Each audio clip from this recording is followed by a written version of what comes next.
Madam President, Mr. Secretary General, Excellencies, Heads of State and Government, distinguished delegates. The chaos that shadows our world is a reminder that we cannot afford the luxury of inaction.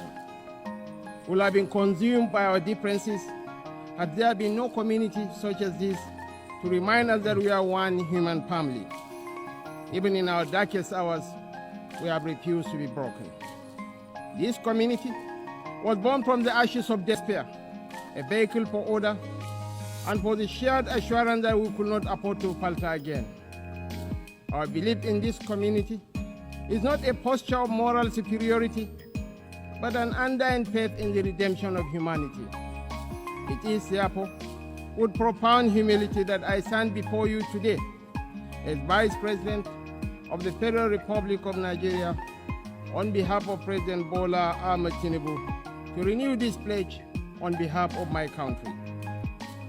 Madam President, Nigeria joins the Committee of Nations in congratulating you on your election as the President of the General Assembly for the 80th session, and assure you of our unalloyed support during your tenure.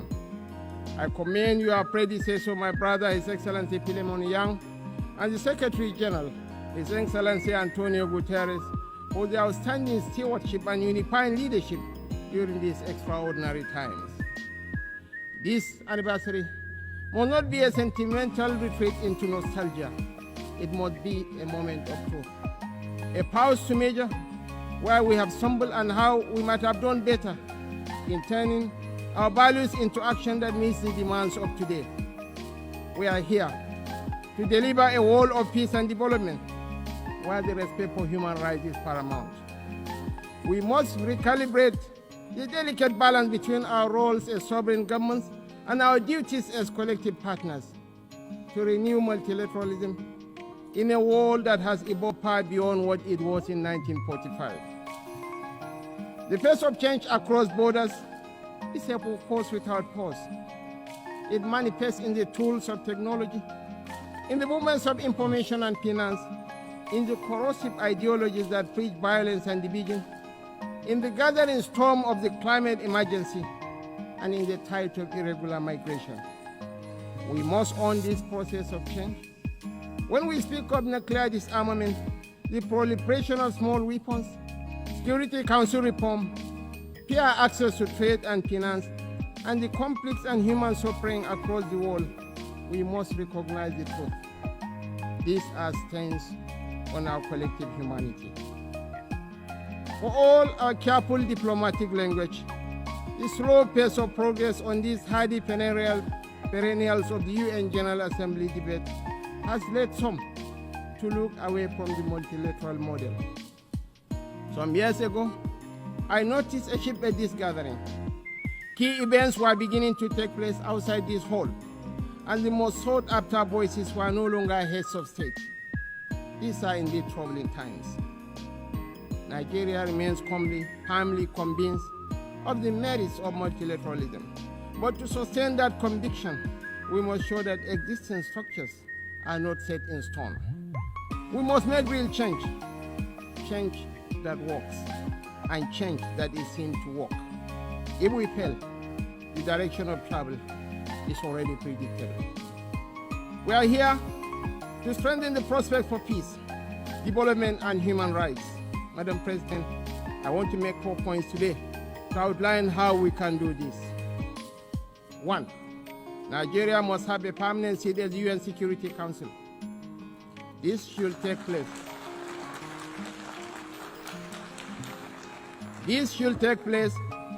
As part of a wider process of institutional reform. 2. We need urgent action to promote sovereign debt relief and access to trade and financing. 3. Countries that host minerals must benefit from those minerals. And 4th, the digital divide must close. As our friend the Secretary General has said, AI must stand for Africa included.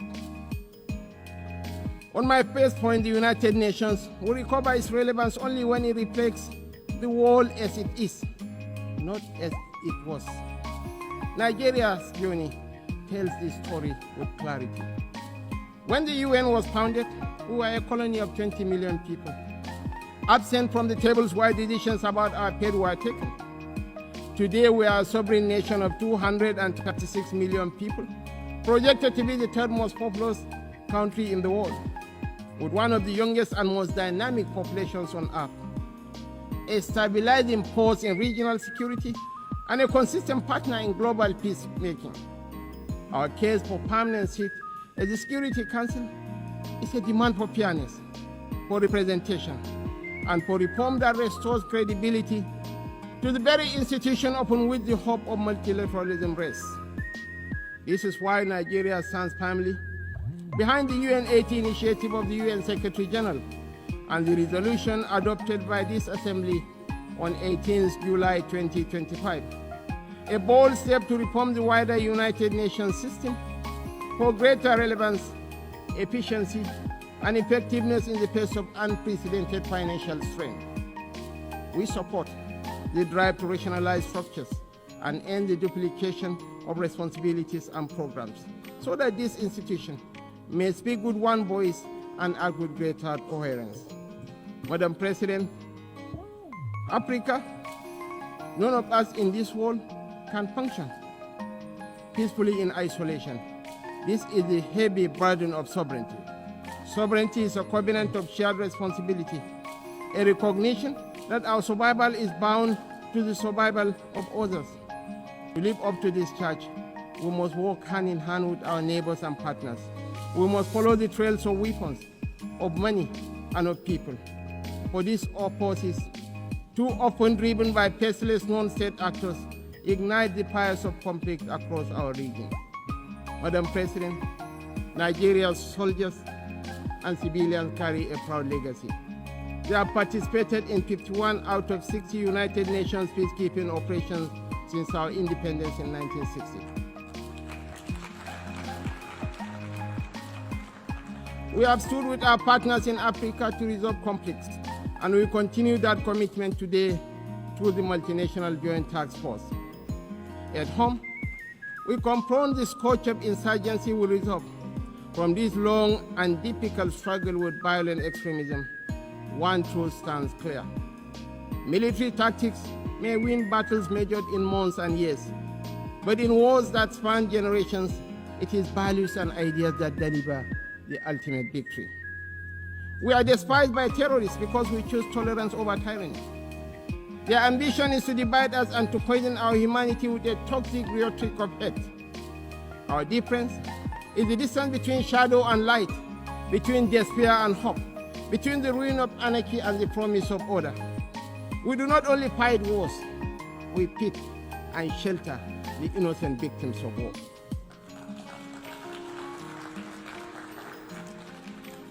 This is why we are not indifferent to the devastations of our neighbors near and distant. This is why we speak of the violence and aggression visited upon innocent civilians in Gaza, the illegal attack on Qatar, and the tensions that scar the wider region. It is not only because of the culture of impunity that makes such acts intolerable, but because our own bitter experience has taught us that such violence never ends where it begins. We do not believe that the sanctity of human life should be trapped in the corridors of endless debate. That is why we say, without stuttering and without doubt, that a two-state solution remains the most dignified path to lasting peace for the people of Palestine.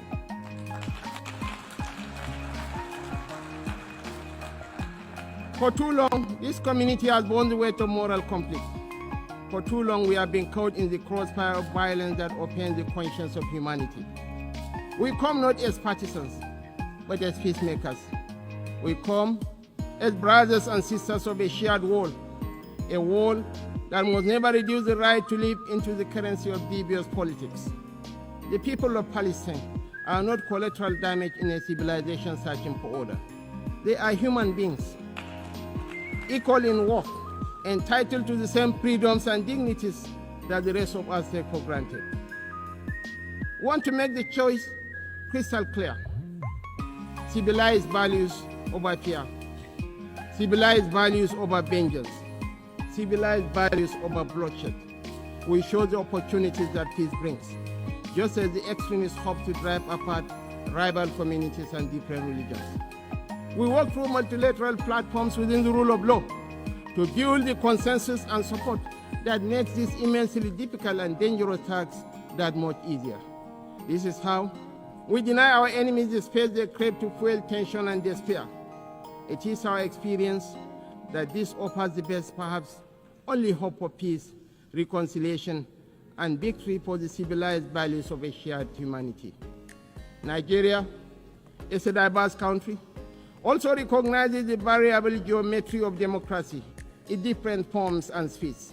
For this reason, we are working with the United Nations to strengthen democratic institutions in our region and beyond through the Regional Partnership for Democracy.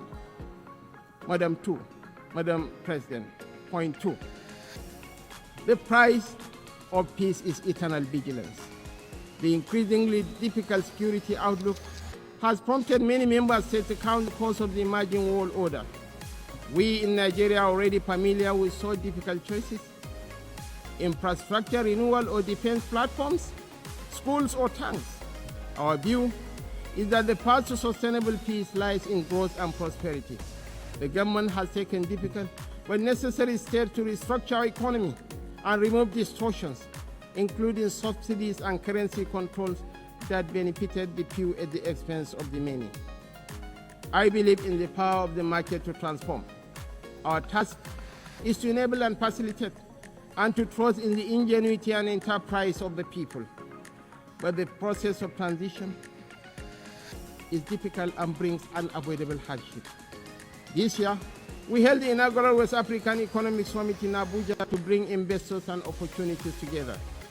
The results far exceeded our expectations and are a clear indication of what innovation can deliver. It is in that same spirit of dynamic review that I invite the United Nations to examine the best use of scarce resources. One critical area is climate change. It is not an abstract issue about an indeterminate fate to be settled at some distant point in the future. It is not even solely an environmental issue. It is about national, regional, and international security.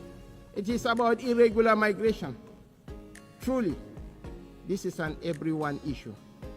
We are all stakeholders, and we are all beneficiaries of the best outcomes. Madam President, this is why relevant ministers have been instructed to work with the UN to make the best use of climate funds.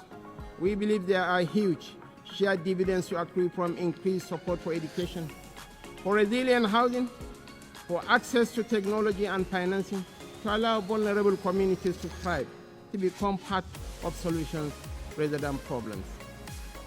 Nigeria and Africa have made significant strides in recent years to put our affairs in order.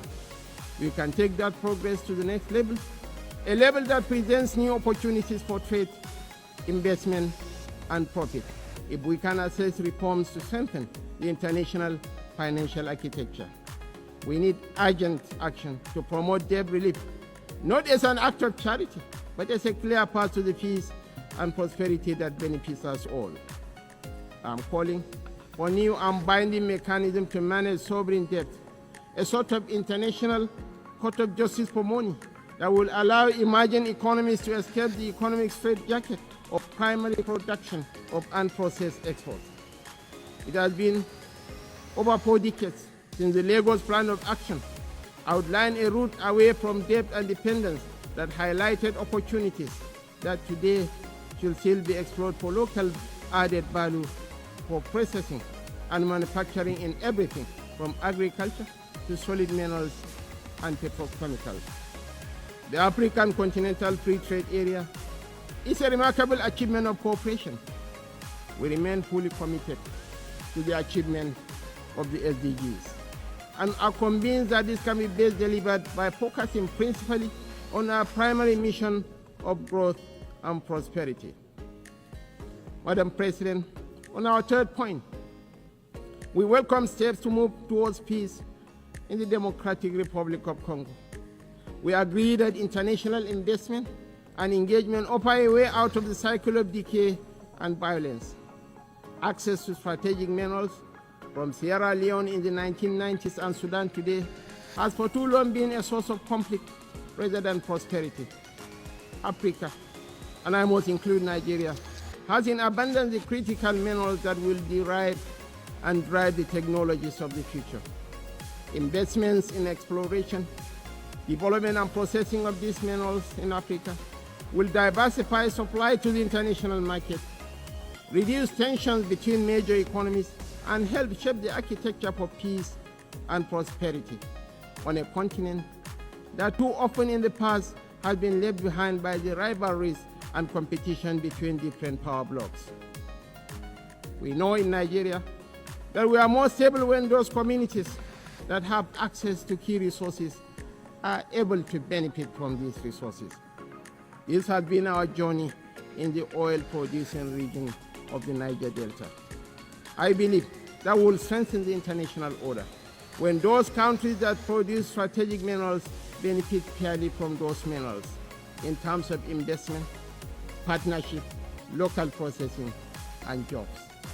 When we export raw materials, as we have been doing, tension, inequality, and instability fester. Madam President, the fourth pillar for change that I am advocating is a dedicated initiative, bringing together researchers, private sector, government, and communities to close the digital divide. As we stand on the threshold of new and dramatic technological change, we are still absorbing the impact of the revolution on information and communication of the past 20 years. We understand better than we did the opportunities technology offers, as well as the safeguards we need to enable growth and mitigate the potential for corruption. Some worry about fake news. Truly, we have plenty of that, with the potential of devastating real-world consequences in countries rich and poor. I am more worried about an emerging generation that grows ever more cynical because it believes nothing and trusts less. As technology shakes up public administration, law, finance, conflict, and so much of the human condition, I'm calling for a new dialogue to ensure we promote the best of the opportunities that are arising and promote the level of access that allows emerging economies more quickly to close a wealth and knowledge gap that is in no one's interest. I join you today to reassert Nigeria's commitment to peace, to development, to unity, to multilateralism, and to the defense of human rights is beyond compromise. For none of us is safe until all of us are safe. The road ahead will not be easy, and we know there are no quick fixes to the trials that test the human spirit. Yet history reminds us that bold action in pursuit of noble ideals has always defined the story of the United Nations. Time and again, we have found the wisdom to balance sovereign rights with collective responsibility. That balance is once again in question. But I believe, quite passionately, that a renewed commitment to multilateralism, not as a slogan, but as an article of faith, remains our surest path forward. Nigeria dedicates itself fully and without reservation to that noble cause.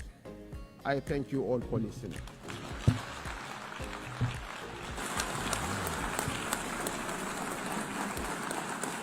On behalf of the Assembly, I wish to thank the Vice President of the Federal Republic of Nigeria.